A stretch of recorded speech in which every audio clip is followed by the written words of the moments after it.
ஆண்டவராய் இயேசு கிறிஸ்து நாமத்தினாலே அன்பின் வாழ்த்துக்கள். மரபில் மின் நட்சத்திரம் நிகழ்ச்சியின் மூலமாக உங்களை சந்திப்பதில் கர்த்தருக்குள்ள மிகுந்த சந்தோஷம் அடைகிறோம். இந்த நிகழ்ச்சியின் மூலமாக நீங்கள் பெற்றுக்கொள்கிற ஆவிக்குரிய நன்மைகளை நீங்கள் கமெண்ட்ஸ் மூலமாக தெரிவிக்கிறீங்க, அநேகருக்கு ஷேர் பண்ணுறீங்க. கர்த்தருக்கு நாம மகிமைப்படுவதாக. இந்த நாளில் கூட மதுரை பட்டணத்தில் கர்த்தருடைய ஊழியத்தை வைராக்கியமாய் செய்து கொண்டிருக்கிற அநேக சவால்கள் மத்தியில் வைராக்கியமாய் செய்து கொண்டிருக்கிற ஒரு ஊழியரை பார்க்க போகிறோம். வாங்க, இவர் கர்த்தருக்காக எப்படி பிரகாசிக்கிறாங்க என்பது குறித்து அவரிடத்துல கேட்டு அறிவோம். வாங்க நிகழ்ச்சிக்குள்ள கடந்து செல்லலாம். எப்படி இருக்கிறீங்க? சுகமா இருக்கு. அநேக காரியங்கள் குறித்து நாட்கள் பேச போகிறோம். ஃபர்ஸ்ட் உங்க பேர் மட்டும் நீங்க செய்யற ஊழியங்களை குறித்து நீங்க நேர்கள் சொல்லிடுறீங்களா? என்னுடைய பேர் பாஸ்டர் ரவி ஜேக்கப். மதுரை சிக்கந்தர் சாவடி பகுதியில கர்த்தருடைய ஊழியத்தை செய்து கொண்டு வருகிறோம். நீங்க சபை வைத்திருக்கீங்களா? சொந்த சபை வச்சிருக்கேன். ஓகே, உங்க சபையின் பெயர்? பெத்தேல் வானத்தின் வாசல் சபை. பெத்தேல் வானத்தின் வாசல். ஓகே, நீங்க பிறந்து வளர்ந்தெல்லாம் மருதானா? பிறந்து வளர்ந்தது கேரளா. கேரளாங்களா? சரி, கேரளாவில் பிறந்தேன். சின்ன வயசுலயே பாத்தீங்கன்னா என்னுடைய பேரண்ட்ஸ் எல்லாம் தமிழ்நாட்டுக்கு வந்துட்டாங்க. தமிழ்நாட்டுல நாமக்கல் மாவட்டம், நாமக்கல் டிஸ்ட்ரிக்ட். பிறந்த முத்திரம் கேரளா. அப்புறம் நீங்க தமிழ்நாட்டுக்கு வந்துட்டேன். Okay okay. உங்க ஃபேமிலி பேக்ரவுண்ட்லாம் சொல்லுங்க. ஃபேமிலி பேக்ரவுண்ட், எங்க ஃபேமிலியில யாரும் ரட்சிக்கப்படல. Okay okay. எங்களுடைய தாத்தா பாத்தீங்கன்னா அவர் ஒரு பூசாரி, கோயில் பூசாரி. எங்க பாட்டி, என்னுடைய அப்பா எல்லாம், எங்க அம்மா ஃபேமிலி குடும்பமே ஒரு பூசாரி. எல்லாம் பூசாரி, எல்லாம் பூசாரிகள் தான். விக்கிர வெளிப்பாடுல தான் ஃபுல் அண்ட் ஃபுல்லா எல்லாமே அதுல ரொம்ப அடிக்டா இருந்தோம். இப்ப ஆண்டவர்களை எப்ப கடந்து வந்தீங்க? நான் ரட்சிக்கப்பட்டது எப்படி? வளர்ந்தது அதாவது நாமக்கல்ல தான் ஸ்கூல்ல படிப்பெல்லாம் அங்கதான், நாமக்கல்ல தான் ஸ்கூல்ல சேர்ந்தேன். Okay okay. என்னுடைய அப்பா பாத்தீங்கன்னா சின்ன வயசுலயே அவர் சிக்காயிட்டாரு. வயிறு வலி பிரச்சனை. சரி சரி. அவர் பாத்தீங்கன்னா சிக்காயி இறந்துட்டாரு. சரியா அவர் பேச கூட எனக்கு தெரியாது. அம்மா இருக்கா. நீங்க சிறு வயதுல முகம் கூட எனக்கு ஞாபகத்துல இல்ல. எனக்கு ஒரு சகோதரி இருக்காங்க, 2 பேர் தான் நாங்க. இப்படி இருக்கும்போது அந்த சிறு வயசுல அவங்க இறந்தது. நான் அதுக்கப்புறம் பள்ளி ஸ்கூல்ல படிச்சுட்டு இருக்கும்போது முடிச்சுட்டு இருக்கோம். அப்போ அங்க எங்க ஃபேமிலியில யாருமே கிறிஸ்துவம் அறியாதவங்க. எங்க சித்தப்பா பாத்தீங்கன்னா ஒரு ஹாஸ்டல்ல போய் கிறிஸ்டியன் ஹாஸ்டல்ல படிக்க போறாரு. அப்போ அவர் ஆண்டவர் அறிஞ்சுக்கிட்டார். ஓகே, உங்க ஃபேமிலில அவர்தான் ரட்சிக்கப்பட்டவங்க. சரி சரி சரி. அப்புறம் அதுக்கப்புறம் எங்களுடைய சின்ன தாத்தா, எங்க தாத்தாவுடைய தம்பி அவரும் அறிஞ்சுக்கிட்டாங்க. இவங்க 2 பேரும் வைராக்கியமா ஆண்டுக்குள்ள இருந்தாங்க. அப்புறம் எங்க தாத்தா பாத்தீங்கன்னா சித்தப்பாவை அவர் தெரியாம பைபிள் படிப்பாரு, தெரியாம ப்ரே பண்ணுவாரு. அவர் ஒரு சாட்டை பிச்சிருப்பாரு, அதெல்லாம் அடிப்பார். அவரு ப்ரே பண்ணி அதுக்கப்புறம் குடும்பத்துல ஒருத்தர் அவரு ஃபேமிலிக்காக ப்ரே பண்ணி எங்க பாட்டி அவங்க ஆண்டவர் அறிஞ்சுக்கிட்டாங்க. அவங்களும் ரட்சிக்கப்பட்டாங்க. இப்ப 2 பேரும் பாத்தீங்கன்னா தாத்தாவுக்கு அகேன்ஸ்டா இருக்காங்க. நீங்க எப்படி ஒரு புதிய கடவுளுக்குள்ள வெளிநாட்டு கடவுளை போய் நான் கோயில் பூசாரியா இருக்கேன், நீங்க எப்படி எதிர்ப்பு வீட்டுக்குள்ளே வருது. சரி சரி. எங்க பாட்டிக்கு அடி விழுது, எங்க சித்தப்பாவுக்கு அடி விழுது. அப்படி ஆனாலும் ரொம்ப வைராக்கியமா இருந்தாங்க. இப்படி வைராக்கியமா இருக்காங்க. அப்படிப்பட்ட சூழ்நிலை திடீர்னு ஒரு ரொம்ப அவரு தாத்தா சிக்காயிறாரு. அப்போ அவங்க தாத்தாவும் பாட்டிக்கு சித்தப்பாவை சேர்ந்து என்ன பண்றாங்க, அவருக்காக ப்ரே பண்றாங்க. சரி சரி. ப்ரே பண்ணி அவங்களுக்கு சுகமாகுறாங்க. ஆனோன்னா அப்புறம் அவரு கொஞ்சம் கொஞ்சமா அந்த விக்கிரக வழிபாட்டுல அப்படியே மீண்டு வர்றாங்க. கொஞ்சம் கொஞ்சமா ஓவராலா ஃபேமிலி எல்லாரும் கர்த்தருக்குள்ள வராங்க. சரி சரி. அப்புறம் அப்படியே அம்மா ரட்சிக்கப்பட்டாங்க. நீங்க கர்த்தருக்குள்ள வந்தது உங்க வாலிப நாட்கள்ல எப்படி? வாலிப நாட்கள் நான் சின்ன வயசுல அப்புறம் வீட்டுல எல்லாம் ஃபேமிலி ரட்சிக்கப்பட்டோன்னே எல்லாம் சபைக்கு போக ஆரம்பிச்சுட்டாங்க. சின்ன வயசுலயே சபைக்கு போக ஆரம்பிச்சிட்டாங்க. அப்ப நானும் அவங்களோட கூட சேர்ந்து சண்டே கிளாஸ் மற்ற ஆராதெல்லாம் போய் அட்டென்ட் பண்ணுவேன். சரி சரி. சும்மா வெளியில வெளி பார்வைக்கு உள்ளுக்குள்ள ஆண்டவருக்கு இல்ல, என்ன ஆண்டவர் இல்ல உண்மையான ஏற்றுக்கல. ஆனா வீட்டுல எல்லாரும் உள்ளுக்குள்ள ஆண்டவர் சபைக்கு போக ஆரம்பிச்சாங்க. சபைக்கு போறாங்க, நம்மளும் சும்மா ஏதோ முழுமையான தொடுதல். சரி, ஏதோ எல்லாரும் போறாங்க, அங்க பிரேயர் நடக்கு, நம்ம போயாகணும். கட்டாயப்படுத்தி கூட்டு போவாங்க எங்க பாட்டி. சின்ன வயசு கண்டிப்பா போய்தான். அப்படி போயிட்டு இருக்கறனால ஆனா பிரேயர் வீட்டுல ஃபேமிலி பிரேயர் எல்லாம் பண்ணுவாங்க. ஃபேமிலி ப்ரேயர் பண்ணும்போது என்னதான் கூப்பிட்டு பாட்டி தாத்தாலாம் பைபிள் வாசிக்க சொல்லுவாங்க. பைபிள் வாசி சொல்லி அப்படியே படிச்சிருக்கீங்க? ஆமா, பைபிள்லாம் வாசிப்பேன், பாட்டுலாம் பாடுவேன். ஆனா ஃபுல்லா ஆண்டுக்குள்ள அந்த முழுமையான ஈடுபாடு. சரி. அப்படியே கொஞ்சம் கொஞ்சமா அப்படியே இதாக இருந்துச்சு. அப்புறம் சித்தப்பா அங்கேயே பார்த்தீங்கன்னா நாமக்கல்லே ஊழி செய்ய ஆரம்பிச்சிட்டாங்க. அப்புறம் சொந்தமா சபை ஆரம்பிச்சிட்டாரு. இப்போ அதுல பாத்தீங்கன்னா அந்த சபையில பாத்தீங்கன்னா அந்த அப்பவே ஆல்ரன்ஸ் ட்ரம்ஸ்லாம் இருக்கு. அப்பவே நான் வந்து பாத்தீங்கன்னா அந்த ட்ரம்ஸ் வாசிக்கிறேன். மியூசிக்ல ஒரு இன்ட்ரெஸ்ட் உங்களுக்கு? மியூசிக்ல இன்ட்ரெஸ்ட். சரி சரி சரி. எல்லாரும் அங்க இருக்கிற யூத்ல வாசிக்கும் போது அதுல எனக்கு இன்ட்ரெஸ்ட். ஆனா நீங்க ஒரு முழுமையான தொடுதல்ல நீங்க சபைக்கு போகல? தொடுதல் இல்ல. அங்க போய் சின்ன சின்ன காரியங்களை சின்ன காரியங்களை நான் பார்ப்பேன். அங்க என்னென்ன அங்க கிளீன் பண்றது மற்ற ஏதாவது பண்றது பார்ப்பேன். ஆனா முழுமையா ஆண்டவரை நான் வந்து ஏற்றுக்கொள்ள இருதயத்தில் ஆண்டவர் இல்லை, பொய் சொல்லக்கூடாது. அதனால ஃபுல்லா சும்மா ஏதோ போறோம், அங்க ட்ரம்ஸ் வாசிக்கிறோம், அங்க ஏதாவது வேலை சொன்னா செய்வோம். உங்க நண்பர்கள்லாம் எப்படி அந்த நாட்கள்ல? அந்த நாட்கள்ல நண்பர்கள் வந்து எல்லாமே ஹிந்துஸ் தான். நீங்க சபைக்கு போனாலும் நண்பர்கள் ஃபுல்லா ஐக்கியம் அப்படி நண்பர் ஃபுல்லாமே எல்லா அவங்களே ஹிந்துஸ் தான். சரி சரி. யாருமே வந்து ஆண்டவர்களை ஏற்றுக்கொள்ள. அவங்க நான் சபைக்கு போனாலும் அந்த இன்ஸ்ட்ருமெண்ட் வாசிப்பேன், நான் ட்ரம்ஸ் வாசிப்பேன். அந்த பாடல் ஒர்ஷிப் டைம் மட்டும் வாசிச்சுட்டு மற்ற நேரம் வெளியே வந்துடுவேன். வார்த்தை நேரத்துல இருக்க மாட்டீங்க? வார்த்தை நேரம் இருக்க மியூசிக் காரியத்துல ரொம்ப கவனமா இருந்துட்டு செய்தி நேரத்துல வெளியேறுவீங்க? வெளியேறுவோம். சரி சரி. வெளியேறுவோம். சில கூட இருக்கிற நண்பர்கள் எங்க போவீங்க? வெளியில வந்துட்டு பாத்தீங்கன்னா ஸ்மோக் பண்ணுவோம். அப்பயேவா? சின்ன வயசுலயே? சின்ன வயசுலயே. சரி சரி. ஒரு 10 வயசு இருக்கும்போது அப்பவே வந்து பாத்தீங்கன்னா எங்க தாத்தா வந்து பாத்தீங்கன்னா அப்பவே அந்த ரட்சிக்கப்படாத முன்னாடி சுருட்டு குடிப்பார். சுருட்டு பீடிலாம் குடிப்பார். அதை நாங்க அது சின்ன வயசுல பார்த்து எங்களுக்குள்ளும் இது ஏன் இது வந்து செய்யறாங்க, நம்மளும் செஞ்சு பார்த்தான்னு கூட இருக்கிற ஃப்ரெண்ட்ஸ் எல்லாம் நண்பர்கள்லாம் பார்த்தீங்கன்னா அவங்க அப்பாலாம் பீடி சிகரெட்லாம் குடிப்பாங்க. அவங்க பாக்கெட்ல வந்து பீடி சிகரெட்லாம் வச்சிருப்பாங்க. அவங்க தெரியாம எடுத்துட்டு வந்துருவாங்க. எடுத்துட்டு வந்து என்கிட்ட நீ குடி நண்பா அப்படிம்பாங்க, காமிப்பாங்க. நான் எனக்கு பழக்கல அப்படிமே, சும்மா நீ குடிச்சு பாரு, ஃபர்ஸ்ட்ல அப்படிதான் இருக்கு அப்படின்னு சொல்லி குடிச்சு பாரு அப்படிம்பாங்க. அப்புறம் இப்படியே நானும் வாங்கி குடிச்சு பழகிட்டு அதுல இருந்து நேரத்துல உள்ள இருப்போம். செய்தி நேரத்துல வெளியே வந்து ஸ்மோக்கிங். அடுத்து பாத்தீங்கன்னா சினிமாவுக்கு போகிறோம். சரி சரி. ஃப்ரெண்ட்ஸோட சேர்ந்து சினிமாவுக்கு போறாங்க. வீட்டுல கண்டுபிடிக்கலையா? வீட்டுல வந்து செய்தி நேரம் வரைக்கும் நம்மளுடைய பையன் உள்ள இருக்கிறாப்புல, அந்த ஒரு ஒசிப் நேரத்துல உள்ள இருக்கிற செய்தி நேரத்துல ஆளு காணாம அப்படின்னு கண்டுபிடிக்கலையா? கண்டுபிடிப்பாங்க. கண்டுபிடிச்சிட்டு எங்க போற எங்க வரேன்னு சொல்லி கேட்பாங்க. கேட்டுட்டு வீட்டுல அடிப்பாங்க. பயங்கரமா அடிச்சிருவாங்க. நான் உண்மையை சொல்ல மாட்டேன். சரி. சும்மா அங்க போய் விளையாட போயிருந்தேன், சும்மா அங்க பார்க்க போயிருந்தேன், ஃப்ரெண்டோட போயிருந்தேன் அப்படின்னு சொல்லிட்டு இதை மட்டும் தான் சொல்லுவேன். மற்றபடி நான் அந்த மாதிரி பாவ காரியங்கள் ஷேர் பண்ணல. சரி. அந்த ரகமா செய்யற அந்த பாவ காரியங்கள் வீட்டுக்கு தெரியும், வீட்டுக்கு சொல்லல. இப்படி நண்பர்கள் மூலியமா அப்படியே வந்து பாத்தீங்கன்னா அப்படியே நாளுக்கு நாள் படிப்பும் படிச்சுட்டே இருக்கும். ஃப்ரெண்ட்ஸோட உங்களுடைய பள்ளி நாட்கள் தான் இவ்வளவு நடக்குது? பள்ளி நாட்கள் நடக்குது. சரி சரி. அப்படியே படிப்புலும் தொடருது. பேரண்ட்ஸ் எல்லாம் வந்து அவங்க எல்லாம் ரட்சிக்கப்பட்டு ஆவிக்குரிய ஜீவிதத்துல நல்லா ப்ரே பண்ணாங்க. என்னுடைய வாழ்க்கை வந்து பாத்தீங்கன்னா ஃப்ரெண்ட்ஸோட சேர்ந்து போயிட்டு இருக்கேன். ஆனா இதுல பயங்கரமா கண்டிக்கிறாங்க, அடிக்கிறாங்க. அப்போ ஓரளவுக்கு தான் வந்து பாத்தீங்கன்னா நான் அந்த பாவத்துல கொஞ்சம் ஓரளவு தான் இருந்தேன். அதுக்கப்புறம் என்னுடைய பேரண்ட்ஸ் வந்து பாத்தீங்கன்னா என்னுடைய தாத்தா எங்க பாட்டி எல்லாம் என்ன பண்றாங்க, மதுரைக்கு வந்துடுறாங்க. அவங்க ஷிஃப்ட் ஆகி மதுரைக்கு வந்துடுறாங்க. 1992 வந்து மதுரைக்கு வந்துடுறாங்க.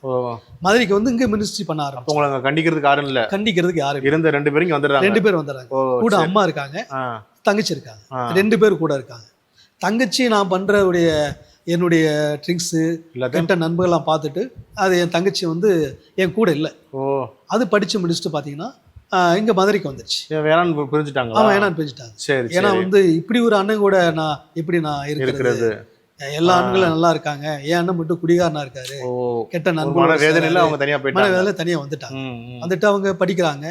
படிச்சுட்டு அதுக்கப்புறம் பாத்தீங்கன்னா எங்க அம்மா கூட இருக்காங்க. அவங்க கூலி வேலை பார்ப்பாங்க. அவங்க கண்டிக்க மாட்டாங்களா? என்ன இப்படிலாம் இருக்கு? அவங்க கண்டிப்பாங்க, கூலி வேலை பார்ப்பாங்க, கண்டிப்பாங்க. அவங்க தம்பி இப்படிலாம் செய்யாதப்பா அப்படின்னு சொல்லி பயங்கரமா கண்டிப்பாங்க. எங்க அம்மா பேச்ச நான் கேட்க மாட்டீங்க, எதுவுமே கேட்க மாட்டேன். ஆனா எனக்காக ரொம்ப பாரப்பட்டு எங்க பாட்டி வந்து எனக்காக ரொம்ப ப்ரேயர் பண்ணுவாங்க. பயங்கரமா ப்ரேயர் பண்ணுவாங்க. அவங்க எப்ப ப்ரேயர் பண்ணாலும் 2 சொட்டு கண்ணீர் ஒரு சொட்டு தரையில விழாம இருக்காது. உங்களுக்காக, எனக்காக அவ்வளவு வைராக்கியமா ப்ரேயர் பண்ணுவாங்க. அவங்களுடைய ப்ரேயர் தான் ஆண்டவர் என்னை வந்து சந்திச்சிருக்காங்க. என்னுடைய அந்த உலக லைஃப், அந்த பாவமான லைஃப் இருக்க நாளுக்கு நாள் வந்து அதிகமா நண்பரோட சேர்ந்து. நண்பர்கள் ரொம்ப உயிரும் நண்பர் தான். நண்பர் இல்லைன்னா சாப்பாடு இல்லாம இருந்துருவேன், அம்மா இல்லாம இருந்துருவேன், எங்க சொந்தத்துல யாரும் இல்லாம இருந்துருவேன். என்னுடைய நண்பர் தான் உயிர். அநேக வாலிபர்கள் இப்ப இப்படிதான் இருக்கிறாங்க. ஆமா, உண்மையிலுமே வாலிபர்கள் இப்ப நம்ம பாக்குறோம் கரண்ட் சூழ்நிலையில. அந்த நீங்க சொன்ன மாதிரி ஒரு லைனா சொல்லி முடிச்சிட்டீங்க, அம்மா இல்லைன்னு இருந்துருவேன், சாப்பாடுல இருந்துருவேன். அது மாதிரி நிறைய பேர் இருக்கிறாங்க. கேம்ஸ் இல்லாம இருக்க முடியல, நண்பர்கள் இல்லாம இருக்க முடியல. நீங்க அப்பயே 1990 95 ஆமா, இருக்கிறீங்க. அப்பவே இருந்தது. நான் லாரிக்கு போயிட்டு இருந்தேன். ம், இப்படி ஃப்ரெண்டு சேர்ந்து ஒரு லாரிக்கு போயிட்டு இருந்தோம். ம், அப்போது லாரியில் போயிட்டு இருக்கும்போது திடீர்னு அங்கே லாரியில் போகும்போது ஹோட்டல்லாம் சாப்பிடுவோம். ம், எங்கேயாவது ரெஸ்ட் எடுக்கும்போது பார்த்தீங்கன்னா அங்கேயே ட்ரிங்க்ஸ் வாங்கி ம். சாப்பிட்டு அப்படியே படுத்துருவோம். உங்களுடைய லைஃப் ஃபுல்லாவே அந்த சிகரெட் ட்ரிங்க்ஸ் தான் அதிகமா இருந்திருக்கு. அதிகமாக இருந்துச்சு. ம். ட்ரிங்க்ஸு சாப்பிட சாப்பிட திடீர்னு பார்த்தீங்கன்னா ஒரு நாள் நெஞ்சு வலிக்க ஆரம்பிச்சிருச்சு. ஓ, நெஞ்சு வலி ஃபீல் பண்றீங்க. நெஞ்சு வலி ஃபீல் ஆயிடுச்சு. சரி சரி. அப்புறம் திடீர்னு என் நண்பர்கிட்ட என் ஃப்ரெண்ட் சொல்கிறேன், அவனும் டிரைவர் தான். மாப்பிள்ளை இந்த மாதிரி எனக்கு நெஞ்சு வலிக்குது என்னன்னு தெரியல ம், அப்படின்னு சொன்ன, ஒன்றும் இருக்காது வாயு ட்ரபிளாக இருக்குது அப்படின்னா. ம். அவங்களும் உயிர் நண்பர்கள் இல்ல, உயிர் எடுக்கிற நண்பர்களா இருந்திருக்கிறாங்க. சரி. அப்படின்ட்டாப்ல. அப்புறம் எனக்கு வந்து பார்த்தீங்கன்னா அதிகமாக போக போக அது பெயின் ஜாஸ்தியா பெயின் ஜாஸ்தியாக இருக்குது. ஏன்னா நாங்கள் வட மாநிலம், வெளியே மகாராஷ்டிரா அந்த மாதிரி அதர் ஸ்டேட்லாம் போக அதர் ஆரம்பிச்சீங்க ஸ்டேட் வேலைக்கு. அதர் ஸ்டேட்டு வண்டியில் ட்ரைவிங் போயிட்டோம்.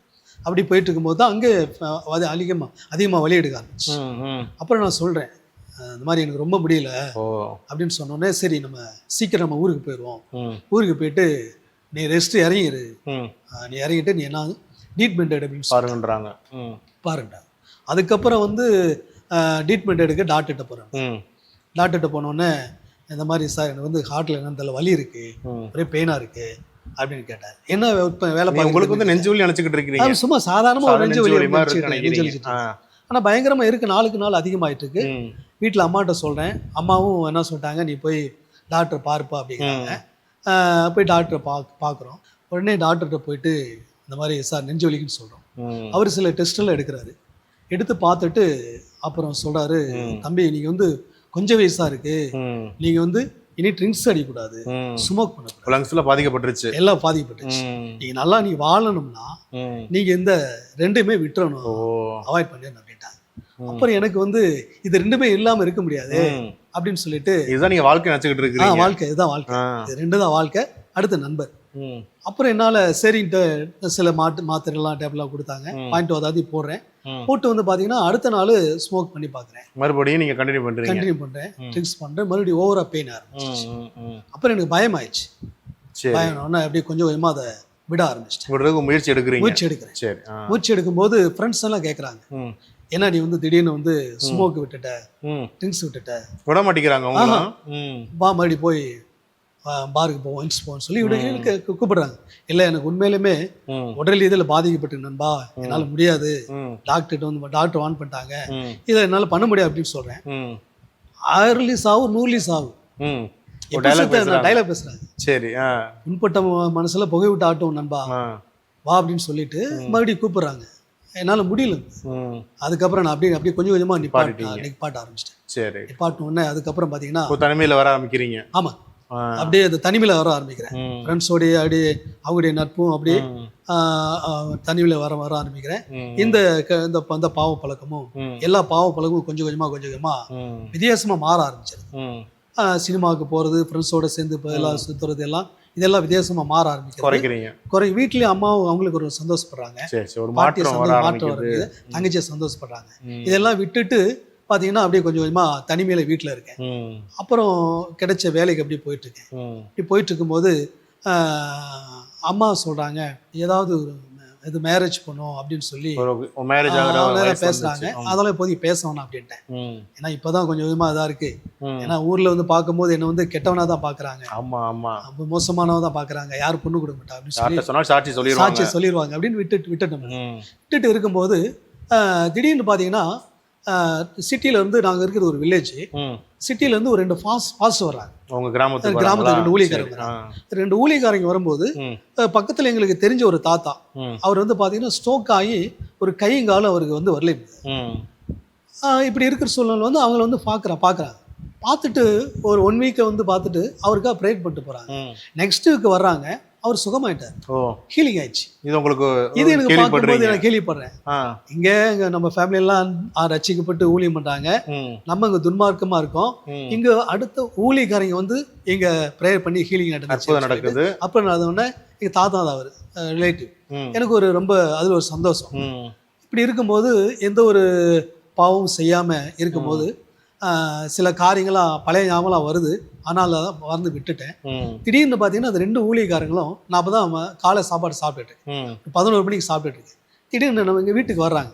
வீட்டுக்கு வந்து ஹலோ தம்பி நல்லா இருக்கீங்களான்னு கேட்குறாங்க. பேசுகிறாங்க. கையில் ட்ராக்ஸ் இருக்குது, பைபிளாக இருக்குது. அப்போ இங்கே ஊழியக்காரங்க மாதிரி இருக்குது, இவங்க தான் போனவர் வந்து ப்ரேயர் பண்ணிட்டு போனாங்க, தாத்தாவுக்கு ஹீலிங் ஆச்சுன்னு சொல்லிட்டு வாங்க பாசன்னு சொல்லி சோதர் அப்படின்னு சொல்கிறேன். அப்புறம் என்னப்பா நீங்கள் சோதரன் சொல்லி கிறிஸ்டியன் கேட்டேன். இந்த மாதிரி ஃபேமிலியெல்லாம் மதுரையில் இருக்காங்க, மினிஸ்டர் பண்ணிட்டு இருக்காங்க, நான் மாத்திரம் தான் அப்படி இருக்கேன் அப்படின்னு சொல்லி அப்படியாப்பா ரொம்ப சந்தோஷம் சொல்லிட்டு எனக்கு ட்ராக்ஸ் கொடுத்துட்டு அந்த 2 ஊழியக்காரங்களும் எனக்காக ப்ரேயர் பண்ணாங்க, ஜோம் பண்ணிட்டு இருக்கும்போது எனக்கு சந்தோஷம். ரொம்ப நாள் சர்ச்சுக்கு போய் ரொம்ப நாள் ஆச்சு, ப்ரே பண்ணி ரொம்ப நாள் ஆச்சு, 2 ஊழியக்காரங்க தேடி வந்து ப்ரே பண்ணாங்கன்னு சொல்லிட்டு ப்ரே பண்ணாங்க. நானும் கண்ணு மூடி ப்ரே பண்ணும்போது அவங்க ப்ரேயர் பண்ணும்போது 2 சில வார்த்தைகளை சொன்னாங்க. கர்த்தர் அவங்க மூலியமா பேசுனாங்க. இந்த பட்டணத்துல இந்த பகுதியில நீ இருக்க வேண்டிய ஆள் இல்ல, உன்னை ஆண்டவர் வேற விதமா உன்னை ஆண்டவர் பயன்படுத்த போறாரு, ஆண்டவர் உன்னை வேற ஒரு இடத்துக்கு அனுப்ப போறாரு, நீ இந்த இடத்துல இருக்க வேண்டிய ஆள் இல்ல, அதனால கர்த்தர் வேற எங்க அனுப்ப சொல்றாரோ போ சொல்றாரோ போயிருங்க தம்பி அப்படின்னு சொல்றாங்க. ப்ரே பண்றாங்க.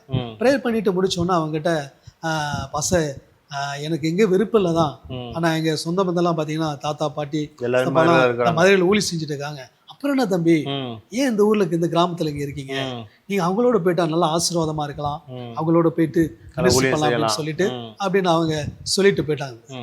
சொல்லிட்டு போனதுக்கு அப்புறம் யதார்த்தமா அம்மா வேலைக்கு போயிட்டு சாயங்காலம் ஈவினிங் வர்றாங்க. வந்துட்டு அவங்க சொல்றாங்க, தம்பி நீங்க இங்க இருக்க வேணாம்ப்பா, நீ மதுரைக்கு போயிரு, அங்க போயிட்டேன்னா அவங்க நல்லா உனக்கு லைஃப் சொல்லிட்டு போயிட்டாங்க. அம்மா பணம் 200 ரூபா பணம் கொடுத்துட்டு போயிட்டாங்க. திடீர்னு என்ன அறியாமல ஒரு சூட் கேஸ் எடுத்து என்னுடைய ட்ரெஸ் எல்லாம் பேக் பண்ண ஆரம்பிச்சிட்டேன். நேரா வந்து மதுரை பஸ்ல ஏறிட்டு நேரா துருவா பாலமேடு வந்துட்டேன். ஒருவேளை நீங்க இங்க வராம அங்க இருந்திருந்தா உங்க லைஃப் எப்படி இருக்குன்னு நினைச்சு பாத்திருக்கீங்களா? நான் இந்நேரம் கலரில் வந்து புல்லு மலிச்சேன், அதோட முடிஞ்சிருக்கும். என்னுடைய ஃப்ரெண்ட்ஸ் எல்லாருமே இன்னைக்கு பாதி பேர் இறந்துட்டாங்க. அந்த மாதிரியான சர்க்கிள் இருந்து நிறைய ஹார்ட் ப்ராப்ளம், கிட்னி ப்ராப்ளம் ஆகி இறந்துட்டாங்க. கர்த்தர் வேறு பிரிச்சு கொண்டு வந்துட்டாங்க. நான் இங்க வரலைன்னா என் கலரை தான் பார்க்க முடியும், என் ஜீவனை பார்த்துக்க முடியும். சரியான நேரத்துல கர்த்தருடைய அழைப்பு உங்களுக்கு வர ஆரம்பிக்குது, நீங்களும் அந்த அழைப்புக்குள்ள வர ஆரம்பிச்சிட்டீங்க. மதுரை பகுதி கடந்து வந்து ஊழியம் செய்ய ஆரம்பிச்சிட்டீங்களா? மதுரை பகுதிக்கு வந்ததுக்கு அப்புறம் இங்க இருக்கிற எல்லாரும் சொந்த முதல்ல ஆச்சரியப்படுறாங்க, நல்ல ஒரு மாற்றம் பாக்குறாங்க. இல்ல வந்துட்டு மறுபடி சொல்லாம எல்லாம் ஓட போறானா இல்ல இருக்க போறானா அப்படின்னு சொல்லிட்டு அவங்க எல்லாம் ஆச்சரியப்படுறாங்க. அதுக்கப்புறம் வந்து பார்த்தீங்கன்னா வீட்டில் சொந்த பந்தங்களாக சேர்ந்துட்டு எனக்கு ஒரு வேலை ரெடி பண்ணி கொடுக்குறாங்க. டவுன் ஹால் ரோட்டில் ஒரு எலக்ட்ரானிக் கம்பெனியில் வந்து ஒரு கிறிஸ்தவர் தான், சாமுவேல் பிரபாகர், அவர் வந்து ஒரு கம்பெனி வச்சிருக்காரு. அங்கே வந்து வேலையை ஜாயின் பண்ணிட்டேன். வேலை ஜாயின் பண்ணிட்டு ஒரு வருஷமா 1 இயராக நான் வந்து வேலை பார்த்துட்டு இருக்கேன். வேலை பார்த்துட்டு வந்து பார்த்தீங்கன்னா 6 நாள் வேலை, 7ஆம் நாள் வந்து பார்த்தீங்கன்னா ஞாயிற்றுக்கிழமை ஆராதனை, 6ஆம் நாள் அட்டன் பண்ணுவேன். அன்னைக்கு ஃபுல்லாக இருந்துட்டீங்களா? நீங்கள் தான் செய்தி நேரத்துல இருக்க மாட்டீங்களே, இருந்துட்டீங்களா? ஃபுல்லா இருந்துட்டேன். செய்தி நேரத்துல இருக்க மாட்டேன். அதனால ஆச்சரியப்படுறாங்க. ஃபுல்லா ஆறாவது ஃபுல்லா இருந்துட்டு ஈவினிங் வந்து பாத்தீங்கன்னா கிராமங்களுக்கு வில்லேஜ் வந்து மினிஸ்ட்ரி போகும். சிட்டிக்குள்ள இருந்து நிறைய அதான் அரசாங்க அதிகாரிலாம் வேலை பார்க்குறவங்க டீச்சர்ஸ்லாம் வேனில் வருவாங்க. அப்போ அவங்களோட சேர்ந்து வில்லேஜ் மினிஸ்ட்ரிக்கு போக ஆரம்பிச்சிட்டேன். ஆமா, எனக்கு ஒரு உற்சாகம். ஆரம்பத்துல எதுவுமே பிடிக்காது. ஆரம்பத்துல சுவிசேஷம் சொல்ல மாட்டேன், சர்ச்சில் உட்கார மாட்டேன், சத்தியத்தை கேட்க மாட்டேன். இப்போ எனக்கு ஒரு மாற்றம் உண்டாகுது. ஒரு தாகம் வர ஊழியம் செய்யணும், 6ஆவது அட்டன் பண்ணணும், ஒர்ஷிப் பண்ணணும், அதை கேட்கணும், நல்ல ஒரு ப்ரெசன்ஸ்ல உணர்றேன். அதுக்கப்புறம் சண்டே கிளாஸ். நீ ஃபர்ஸ்ட் செஞ்ச ஊழியங்கள் என்னென்ன அந்த நாட்கள் வந்து சண்டே கிளாஸ் சிறுவர்கள் எனக்கு ரொம்ப பிடிக்கும். சின்ன பிள்ளைகளோட போயிட்டு சிம் பண்ணி அவங்களோட பேசி அவங்களுக்கு கதை பாட்டு சொல்லி கிராமத்துக்கெல்லாம் கடந்து செல்ல, அப்புறம் போய் வில்லேஜ்ல வந்து ட்ராக்ஸ் கொடுக்க ரொம்ப பிடிக்கும். எல்லா மக்களையும் பார்த்து இயேசு உங்களை நேசிக்கிறாரு, இதை நீ வாங்கி படின்னு சொல்லி நான் அதாவது பாத்தீங்கன்னா வாலிபர்களை போய் வந்து பாத்தீங்கன்னா அதிகமா நான் போய் பார்த்து ட்ராக்ஸ் கொடுப்பேன். ஏன்னா நான் வந்து வாலிப பிராயத்துல ரொம்ப பாவத்துல இருந்தேன். அதிகமா வாலிபரை போய் பார்த்து இந்த மாதிரி யாரும் மாறிடக்கூடாது, வர ஆரம்பிச்சு. யாராவது வாலிபர் வந்து ட்ரிங்க்ஸ் சாப்பிட்டாங்கன்னா போய் நேரடியாக சொல்லுவீங்க, தம்பி நீ குடிக்காதீங்க, இது பாவம் அப்படின்னு சொல்லுவேன். ஸ்மோக் பண்ணும்போது சொல்லுவேன். இப்படி எல்லாம் ட்ராக்ஸ் கொடுத்து இப்படி எல்லாம் ஆரம்ப நாட்கள்ல வேலை பார்த்துக்கிட்டு சண்டே வந்து மினிஸ்ட்ரி பண்ண ஆரம்பிச்சுட்டு இருந்தோம். எல்லாம் சேர்ந்து பண்ணிட்டு இருக்கும்போது திடீர்னு எனக்கு வந்து அலைன்ஸ் பார்க்க ஆரம்பிச்சேன். 2004 மார்ச் மாதம் வந்து அலைன்ஸ் வந்தது. ஒரே பொண்ணு தான். ஒய்ஃப் வந்து அலையன்ஸ் வந்து பார்த்தீங்கன்னா அவங்க வந்து ராஜபாளையம், அவங்களுடைய ஒய்ஃபுடைய வந்து நைட்டிவிட்டி வந்து மிஸ்ஸஸ் உடைய நைட்டிவிட்டி வந்து பார்த்தீங்கன்னா ராஜபாளையம். அவங்க வந்து பைபிள் காலேஜ் 3 வருஷம் முடிச்சிருக்காங்க. பைபிள் காலேஜ் முடிச்சுட்டு அவங்க மேரேஜுக்காக ப்ரே பண்ணிட்டு இருக்காங்க. என்னுடைய சித்தப்போடைய ஃப்ரெண்டு வந்து பார்த்தீங்கன்னா அவர் ஒரு பாஸ்டர். அவர் மூலியமா அந்த ராஜபாளையத்தில் அலையன்ஸ் பார்க்க ஆரம்பிச்சாங்க. மார்ச் 22 போய் பார்க்குறாங்க. ஏப்ரல் 22 என்கேஜ்மெண்ட், ஜூன் 10 மேரேஜ் அப்படியே முடிஞ்சிருச்சு. அப்படி ஷார்ட் அண்ட் ஸ்வீட்டா நல்லா முடிஞ்சிருச்சு. திருமணமாகி நீங்க செய்த ஊழியங்கள்? திருமணமாகி ஊழியத்துக்கு அப்போ வரல. திருமணமாகி சித்தப்பாவோட கூட இருக்கும். சரி சரி. அந்த சபையில இருக்கோம். வேலைக்கு போயிட்டு தான் வேலைக்கு போகல. சரி. வேலையை ஸ்டாப் பண்ணிட்டோம். Okay okay. வேலையை ஸ்டாப் பண்ணிட்டு வீட்டில் இருங்க, 2 பேரும் வீட்டிலே இருங்க அப்படின்ட்டாங்க. நாங்கள் ப்ரேயர் அட்டன் பண்ண கிராமங்களுக்கு ஊழியத்துக்கு போக மனைவி மிஸ்ஸஸோட சேர்ந்து ஊழியத்துக்கு கிராம ஊழியத்துக்கு போக ஆரம்பிச்சிட்டீங்க. அப்புறம் அலங்காநல்லூருக்கும் பாலமேடுக்கும் சென்டரில் ஐயூர் என்கிற ஒரு வில்லேஜ் கிராமம் இருக்கு. ஒரு பிரதர் வந்து ஒரு 15 சென்ட் இடத்த ஆலயம் கட்டுறதுக்காக அந்த இடத்த கொடுத்திருந்தார். அந்த நாட்களில் நாங்கள் போய் வந்து பார்த்தீங்கன்னா அது கிராமம் வில்லேஜ், குக்கிராமம், இயேசு அறியாத கிராமம். அங்கே போய் நாங்கள் வந்து சண்டே கிளாஸ் நடத்த, அங்கே சுவிசேஷ அறிவிக்க ஒரு டீமாக போயிட்டு இருந்தோம். அப்போது நானும் என் மனைவி தனியாக அனுப்புனாங்க. திடீர்னு பார்த்தீங்கன்னா அந்த வில்லேஜ்லேயே நீங்கள் மினிஸ்ட்ரி பண்ணணும் அப்படின்னு சொல்கிறாங்க. எனக்கு ஒரே பயம். நான் வந்து பைபிள் காலேஜ் படிக்கல, எனக்கு ஊழியத்தை பற்றி என்னன்னு தெரியாது, செய்தி கொடுக்க தெரியாது, சபை நடத்த தெரியாது. என் ஒய்ஃபு படிச்சிருக்காங்க பைபிள் காலேஜ், நம்மளால எப்படி பண்ண முடியும் அப்படின்னு ஒரு பயம் வந்துருச்சு. நான் சொன்னேன், நான் பைபிள் காலேஜ் படிச்சுட்டு கூட எல்லாத்தையும் கத்துட்டு கூட அதுக்கப்புறம் நான் ஊழியம் பண்றேன் அப்படின்னு சொன்னேன். இல்ல இப்பயே நீ செய்யுங்க அப்படின்றாங்க. ஏன்னா உங்களுக்குன்னு ஒரு இடம் ஆயத்தமா இருக்கு, அங்க போய் நீங்க ஊழியம் பண்ணுங்க, அங்க போய் ப்ரே பண்ணுங்க. அது ஃபுல்லா ஒரு 15 கிராமங்க, ஒரு குக்கிராமம் தான். ஏசுன்னு போய் சொன்னா யாரும் தெரியாது, எல்லாம் ஹிந்துஸ் தான், தெரியாத அறியாத மக்கள், படிப்பறிவு இல்லாத மக்கள். அந்த கிராமத்துல போயிட்டு மினிஸ்ட்ரி ஸ்டார்ட் பண்றீங்க. அப்பதான் ஸ்டார்ட் பண்றோம். சரி சரி. அப்போ வந்து பாத்தீங்கன்னா ஒரு கூரை செட்டு, கிடுகு செட்டு, ஒரு சர்ச்சுக்கு மட்டும் அந்த கூரை செட்டு போட்டு கொடுத்துட்டு பக்கத்துல வில்லேஜ்ல அப்ப வந்து சபை விசுவாசிகள் யாரும் இருந்திருக்க மாட்டாங்க, யாருமே இல்லை. அப்ப உங்களுடைய ஆதாயத்துக்கு என்ன செஞ்சீங்க? இவங்களுடைய ஆதாயத்துக்காக வந்து பாத்தீங்கன்னா போயிட்டு நம்மளுடைய தேவைன்னு இருக்கு, நம்முடைய உணவு காரியங்கள்லாம் இருக்கு. அப்ப என்ன பண்ண ஆரம்பிச்சீங்க? அதுதான் நான் யோசிக்கிறேன். திடீர்னு வந்து இந்த மாதிரி ஊழியத்தை கொண்டாந்து விட்டுட்டாங்க, மனைவி வேலை இல்லை, நம்ம இருந்த வேலையை விட்டுட்டோம். இனி அடுத்து நம்ம வந்து வாழ்வாதாரத்துக்கு என்ன செய்ய, சாப்பாடுக்கு என்ன செய்ய, எப்படி நம்ம வந்து ஃபேமிலியை ரன் பண்றதுன்னு சொல்லி எனக்கு ஒரே வந்து கவலை, இல்லாட்டி வேலைக்காக போயிடுவோமா அப்படின்ட்டு. ஆனாலும் கொண்டாந்து ஊழியத்துக்கு விட்டுட்டாங்க, சபையை கட்டி கொடுத்துட்டாங்க, செட்டு போட்டு கொடுத்துட்டாங்க. கிராமத்துல வந்து பாத்தீங்கன்னா ஒரு 200 ரூபாய்க்கு வீடு வாடகை பிடிச்சு கொடுத்துட்டாங்க. அந்த வீட்டு வாடகை வீட்டுல இருந்துட்டு நானும் ஒய்ஃபே இருக்கோம். அப்புறம் பார்த்தீங்கன்னா திடீர்னு தேவைகள்லாம் வந்து அப்பப்போ அந்த கிராமத்தில் இருக்கிற மக்கள் வந்து ஏதாவது அவங்க கிட்ட போயிட்டு ஏதாவது இந்த அரிசி பருப்பு இதெல்லாம் கொஞ்சம் ரேஷன் ரேஷன் பொருட்கள்லாம் வந்து கொடுப்பாங்க. அங்கே தோட்டம் அந்த கிராமனால அங்கேயே காய் எல்லாம் விளையும், அவங்க அதெல்லாம் கொண்டா கொடுப்பாங்க. ஏதோ இங்கே இருந்து ஃபேமிலி வந்திருக்காங்க கஷ்டப்படுறாங்க அப்படின்னு சொல்லிட்டு இவங்க கிறிஸ்தவங்களான்னு சொல்லிட்டு வந்து கொடுப்பாங்க. அப்புறம் நாங்கள் என்ன பண்ணோம்னா அந்த நேரத்தில் நானும் ஒய்ஃபும் மிஸ்ஸஸ் என்ன பண்ணோம்னா டியூஷன் ஆரம்பிப்போம். டியூஷன் மூலிமா பிள்ளைகள் வந்து குடும்பங்கள் வந்து சந்திக்கப்படுவாங்கன்னு சொல்லி டியூஷன் ஆரம்பிக்க ஃப்ரீ டியூஷன் தான். கிராமத்துல சின்ன சின்ன பிள்ளைங்க வருவாங்க, சின்ன பிள்ளைங்க அதை வச்சு அவங்க பேரண்ட்ஸ் எடுத்து போய் அப்படிங்க பிளான் பண்ணி செய்றோம். ஆண்டவர்கிட்ட ஜெபம் பண்றோம், ஆண்டவரே இந்த மாதிரி டியூஷன் ஆரம்பிக்கிறோம், பிள்ளைகளை ஃபர்ஸ்ட் கொண்டு வாங்க, அதுக்கப்புறம் பிள்ளைகள் மூலியமா பேரண்ட்ஸை சந்திக்க உதவி செய்யுங்க அப்படின்னு சொல்லிட்டு பிள்ளைகளுக்கு ஃபீஸ் இல்லாமையே நாங்க டியூஷன் ஆரம்பிக்கிறோம். அந்த கிராமத்துல எத்தனை வருஷம் அங்க இருந்தீங்க நீங்க? அந்த கிராமத்துல வந்து 10 வருஷமா இருந்தீங்க. 10 வருஷமா. ஓ சரி சரி. 10 வருஷமா ரொம்ப கஷ்டப்பட்டோம். நீங்க போகும்போது ஒரு வெறுமையான இடத்துல கிராமத்துல எத்தனை பேர் கூட்டி சேர்த்தீங்க? அங்க வந்து பாத்தீங்கன்னா கிராமத்துல போயிட்டு ஒரு 2 வருஷம் கூரை செட்டில் இருந்தோம். அதான் 3ஆவது வருஷத்துல 2004 போயிட்டோம். 2007 வந்து பாத்தீங்கன்னா ஒரு பிரதர் வந்து சர்ச்சி வீடு கட்டி கொடுக்குறாரு. ஓ சரி. அங்க எல்லாம் ஆயிடுச்சு. ஆரம்ப நாட்கள்ல ரேஷன் அரிசி கூட கிடைக்காது. ஆனா வேற யாரும் வந்து வேற ஒரு ஐக்கியத்தையோ ஒரு ஊழியரையோ சொந்த பந்துகளையோ சார்ந்து நாங்க போகல. ஃபுல் அண்ட் ஃபுல்லா என்ன அறியாமையில ஆண்டவரே சார்ந்து ஆமா விசுவாசத்திலேயே நாங்க ஆரம்பிச்சிட்டோம். மனைவி வந்து யார்ட்டையும் போக மாட்டாங்க, அவங்க வீட்லயே நினைச்சா உதவி பண்ணுவாங்க, ஹெல்ப் பண்ணுவாங்க. நம்ம வீட்லயே நினைச்சா ஹெல்ப் பண்ணுவாங்க. யாரையும் எஃபர்ட் பண்ணல. அழைத்தவர் கர்த்தர் வந்துட்டோம். வாழ்ந்தா அவருக்கா வாழும்னு சொல்லி அவங்களும் நல்ல செபிக்கிற ஒரு நல்ல ஒரு வைராக்கியம் வைராக்கியமான மனைவி தான் எனக்கு ஆண்டு கொடுத்திருந்தா. ஏன்னா எனக்கு எந்த இது தெரியாது. ஆனா அவங்க வந்து எல்லாம் ஆண்டவர் அந்த ஊழியத்துல இருந்ததுனால, பைபிள் காலேஜ் போனதுனால அவங்க எல்லாம் கற்று வந்ததுனால எல்லாம் சொல்லி கொடுப்பாங்க. சேர்ந்து அதிகமா நாங்கள் கை குத்து ஜோமம் இப்படி இருக்கும்போது டியூஷன் எடுத்தி, அப்போ அந்த நாட்களில் ரேஷன் அரிசி கூட எங்களுக்கு கிடைக்காது.